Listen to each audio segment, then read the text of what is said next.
दो मित्र थे, एक मित्र गलत मार्ग में चला गया, एक अच्छे मार्ग में, रोज गंगा नहाना, नाम जप करना। ऐसा जब दोनों मित्रों का मिलान हुआ, वो वैश्यागमन करना, शराब पीना, ऐसा, तो वो बूट पहने अच्छे से और वो नंगे पैर गंगा स्नान करे। तो जो गंगा स्नान करता था उसके इतना बड़ा खजूर का कांटा लगा, खजूर समझते हैं ना, बड़ा कांटा होता है, पार कर गया। वो बैठ गया, राम राम राम राम ऐसे कह के। वो जब निकला तो कहा, देखा कहते थे ये सब नाटक है, क्या मिला तुझे? और देख मैं बहुत मौज मस्ती से चल रहा हूं। और आगे चला तो एक धूल में, ऐसे ऊंची धूल थी, ऐसे लात लगा, उसमें देखा हीरा। लौट के आया, देख बोल तेरे कांटा लगा, मुझे थैली मिली हीरे की।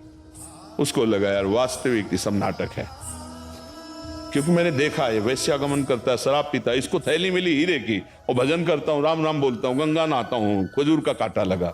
तो जब किसी भक्त को संशय होता तो भगवान किसी न किसी रूप में आके संशय निवारण करते हैं।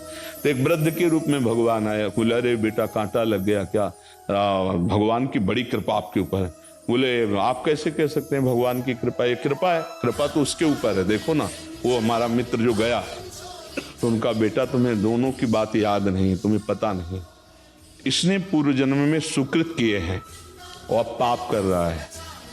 ये आजीवन चक्रवर्ती सम्राट के पद का भोग करता, न बैठता तो भी वैभव होता। इसके पाप कर्म से सारे पुण्य क्षीण होते चले गए।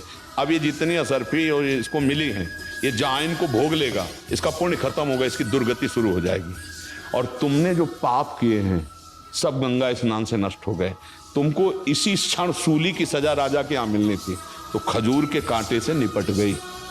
भगवान के गंगा स्नान का फल हुआ सूली की सजा खजूर के कांटे, और उसको राजपद का सुख मिलना था, सारे पुण्य नष्ट हो गए, बस ये थैली भर रह गई है। इसका जहां प्रयोग करेगा तो उसके सारे पुण्य खत्म है, फिर इसके ऊपर पाप का, तो उन्होंने बचा लिया नहीं, तुम्हारी भक्ति में ही निष्ठा खत्म हो गई।